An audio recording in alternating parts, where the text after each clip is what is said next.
ازيكم يا رجاله، معاكم ارتست الجيمر. والنهارده بنبص للجزء التاني من ليتس درو بروك او يلا نرسم بروك. انا اتكلمت على الشخصيه دي قبل كده وانا ليه رسمتها. لو ما شفتش الفيديو الاولاني روح شوفه، هتلاقيه عندي في الشانل. الفيديو ده انا هبقى بعمل كالرينج للي انا عملته للفيديو التاني، هبقى بلون فيما معناه.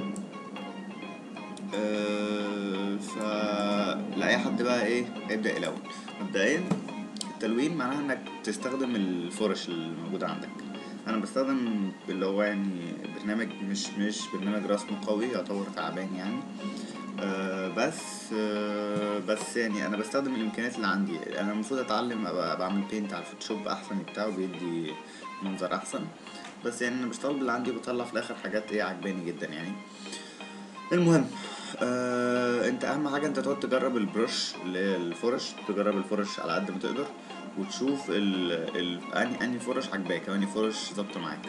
بعديها بقى تبدا تدخل الالوان في بعض وتحاول تلعب بقى انت بايه بالالوان اللي انت عايزها. يعني مثلا انا عملت شعره دلوقتي موف، يعني انا بقول بروك ممكن اعمل له موف في شعره. وهتلاقوني عامل بس الجزء ده عشان الجزء ده هو عباره عن الظل.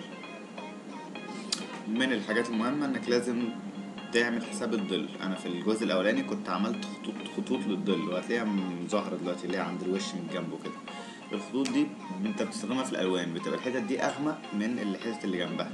يعني مثلا لو عندك مثلا الشعر لونه مثلا، لو مثلا عندك تيشيرت ولونه اصفر تبقى الظل بتاعه مثلا لونه ايه اصفر غامق، لو لونه برتقاني يبقى لونه برتقاني غامق، وهكذا.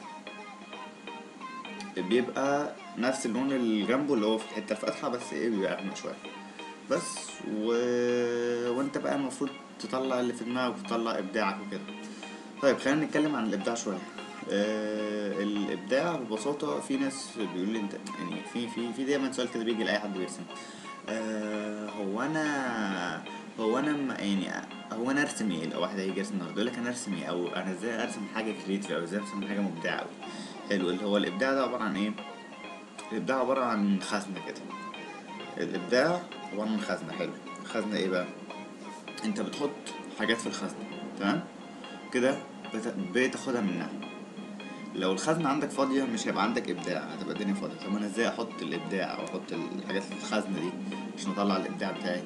انك في بقى طرق كتير جدا. يعني في مثلا ان الناس المبدعه هتلاقيها مثلا ممكن يكونوا بينزلوا بيلفوا بيشوفوا حاجات جديده، بيعملوا حاجات جديده. دي الحاجات دي كلها حاجات بتخش لك في دماغك. انت ما تشوف مثلا منظر حلو جديد بيخش في دماغك. غير كده شوف رسومات جديده. يعني انا في الجرافيك ديزاين كان حاجه من الحاجات الاساسيه في الكورسز انك لازم كل يوم تتفرج على حاجات، تتفرج على لوجو، تتفرج على مش عارف ايه، تتفرج على ايه، وتبقى حاجات حلوه. ليه؟ عشان انت بتخزن حاجات. بس انت بتطلع بقى الابداع بتاعك من كل الكلام ده. مخك بيقعد يجي ايه، يفش من هنا حبه، يفش من هنا حبه، يفش من هنا حبه، ويطلع لك حاجه جديده ايه، مبدعه وحلوه جدا. طيب دلوقتي ده بالنسبه للابداع عامه. انا رسمه الباك جراوند الفيديو، معلش ما كنتش سجلته، كان حصلت مشاكل كده فما عرفتش اسجل الباك جراوند الفيديو بتاع الباك جراوند.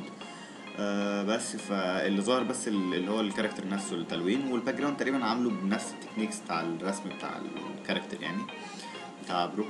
وبالنسبه لللايرز انا عملت لاير وحطيتها تحت اللاير بتاعت اللاير فاينل بتاعت الرسم، عشان ال الالوان ما تغطيش على الخطوط اللي انا راسمها.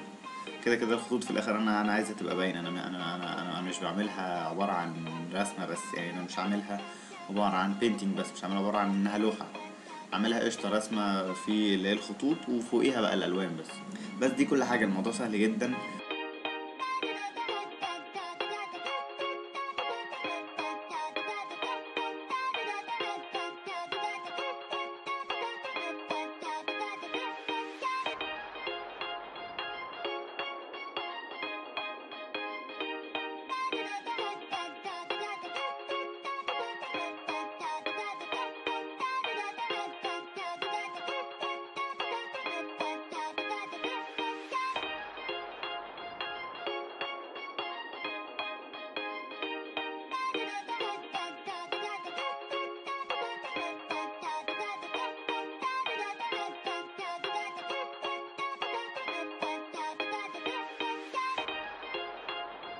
ودي الفاينل ريزلت يعني. ويا جدعان ما تنسوش تعملوا لايك شير سبسكرايب لو عجبك الفيديو، ولو عايزين نرسم شخصية تانية قولوا عادي جدا. بس وبيس.